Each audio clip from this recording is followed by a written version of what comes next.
Hello, my name is Irina Thanasoulis, and for my assignment, I will be talking about an aspect of autism spectrum disorder called masking or camouflaging.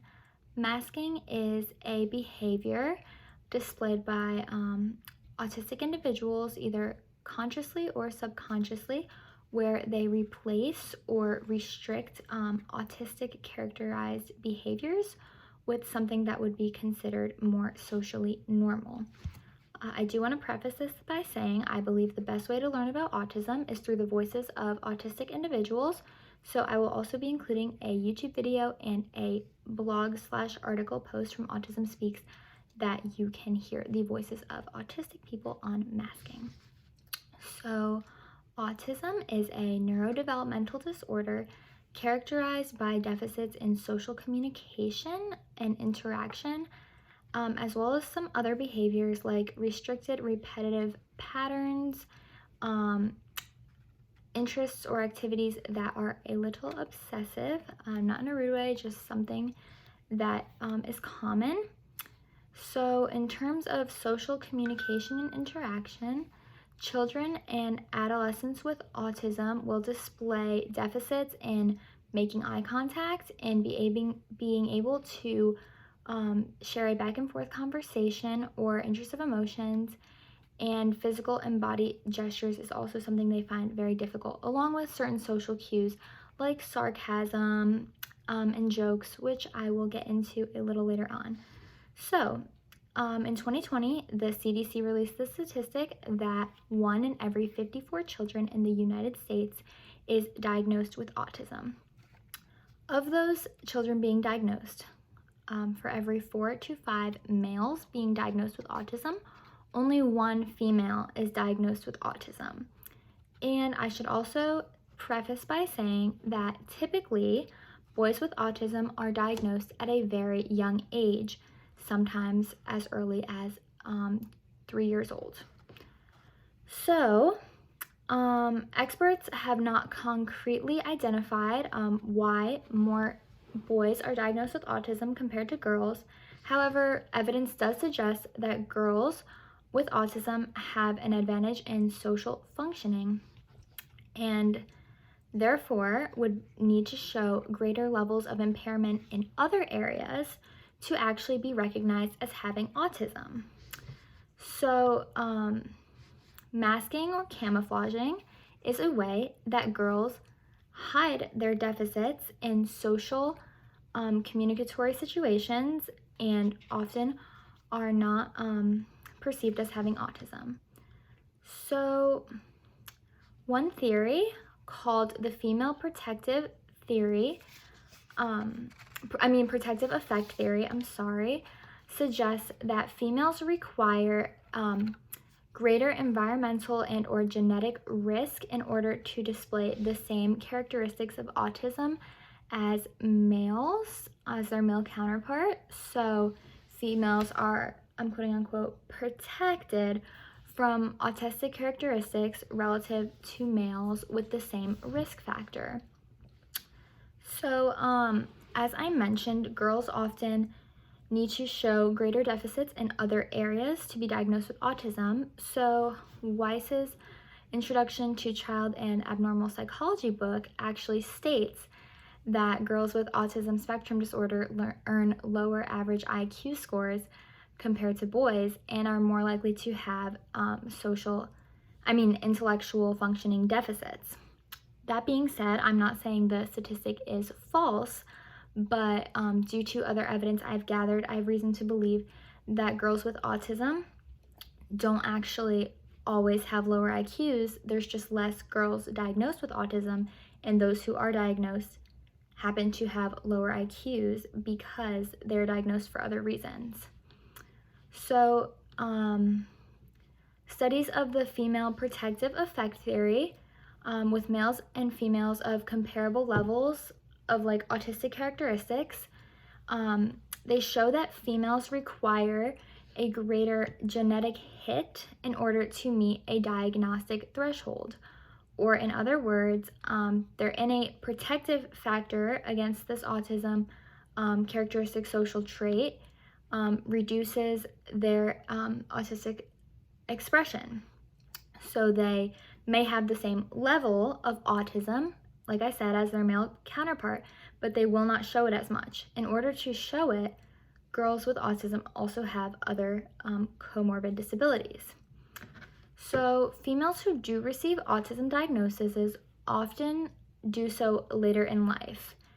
And this is important to note because, like I said, for every 4 to 5 boys being diagnosed, only 1 girl is diagnosed.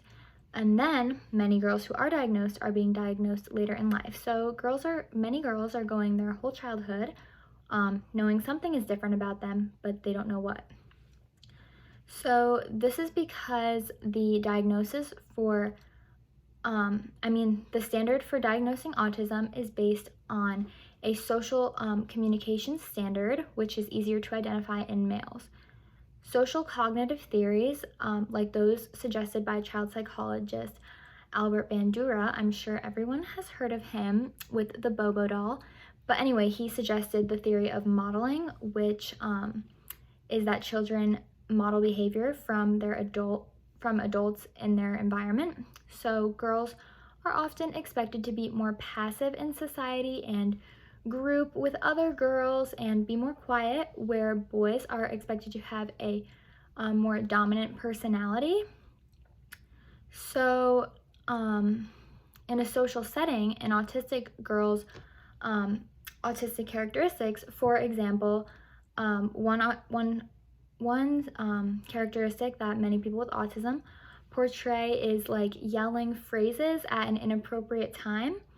So for a girl, she might do this and is more likely to be judged by her peers and notice this judgment, where a boy who is expected in society to have a dominant personality is more likely to kind of either just rub it off or continue to do so. So girls will feel this social rejection and will try to hide their autistic characteristics in order to fit in. And they will do this by masking. So masking is the reason that a sufficient number of girls have not been diagnosed with autism, because even when assessing autism with, the diagnostic tests that doctors use, the girls are so used to masking their behavior that their symptoms or characteristics, I guess is a better word, will often go right under the radar. So masking is believed to be one of the reasons that intelligently able girls will not be diagnosed with autism. I only say intelligently able because girls with intellectual disability or deficit, as well as other disabilities, are more likely to be diagnosed with autism, since their parents, doctors, teachers might notice they're displaying other deficits or challenges. I should note, men on the autism spectrum disorder can also mask their behaviors, but they do not do so in the same way as women. So girls with autism are still found to socialize, have a friend group, gossip, and maintain friendships. Their desire for friendship is similar to that of a neurotypical individual. However, they also face another challenge, which is bullying.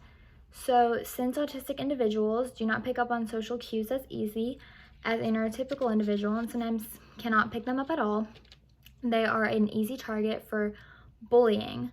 Now, girls are more likely to try and combat this by hiding their own behaviors. So they will do that by observing others' posture and recreating it, pretending to have similar interests as their peers. Many children with autism and adults have special interests that they can become a little obsessive and like to talk about, but people who mask their interests will begin to speak about or pretend to have interest in things that neurotypical or people in the classroom are talking about. They may also nod during a conversation to display interest, even though in real life they might be thinking about something else in their head. They will display engagement. And finally, they might stare in between the eyebrows or at someone's nose in order to fake eye contact, because eye contact is something very difficult for autistic individuals. It has also been found through interviews that many people with autism will like prepare a speech or prepare a dialogue before entering a social setting in order to engage with others and not appear weird or abnormal. And yeah, it could also become a subconscious habit. So an autistic individual might do this so frequently that it really becomes normal for them. So masking or camouflaging is a very common technique, but it can also become psychologically and physically draining for individuals with autism. So stimming is a type of behavior exhibited by people with autism that is kind of a regulatory movement or like verbal speech to soothe emotions or anxiety. So this could include shaking the hands back and forth. This could include like scratching like one's skin, or banging your head against a wall, like, or even like having verbal outbursts that like are inappropriate for the time being. So these actions can easily out an individual for having autism, because as soon as someone like does one of these considered weird actions, they might, if they're in grade school, they might get made fun of. If they're in a work environment, it would just be considered inappropriate. So many individuals with autism, actually in a study done for neuroscience on autistic individuals, they found that 80% of participants in that interview said that they try to create strategies to manipulate these stims into more socially acceptable ways of regulation. So these include clicking a pen,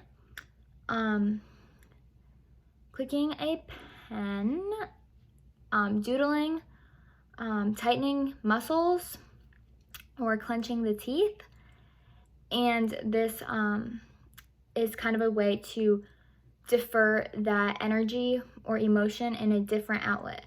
However, even with changing their emotions, the consequences of masking are still very draining and leave people to lose their sense of identity, because they constantly feel like they are faking who they really are to please society. And one interviewee even described it as, actually multiple people have described it as being an alien and hiding in a human world and trying to replicate their behaviors even though they are very foreign to you. So if you can imagine doing that, you can imagine what camouflaging stimming behavior would be. So I think I've covered just about everything that I wanted to talk about for camouflaging or masking with individuals. It is a behavioral tool used in order to appear more neurotypical, to avoid bullying, and it is a large role in why females are often not diagnosed with autism at all. So that being said, I hope you enjoyed this presentation. Definitely read the article and the video that I chose. Both are very quick. I think it'll provide some good insight. A lot of the advice, or not advice, but a lot of the language in there is similar to the information that I found, but I did choose a different article than any that I used to collect this information, because I just wanted everyone to hear it just from like one individual, so it wasn't overwhelming. But yeah, thank you for watching, and I hope you enjoyed. Bye.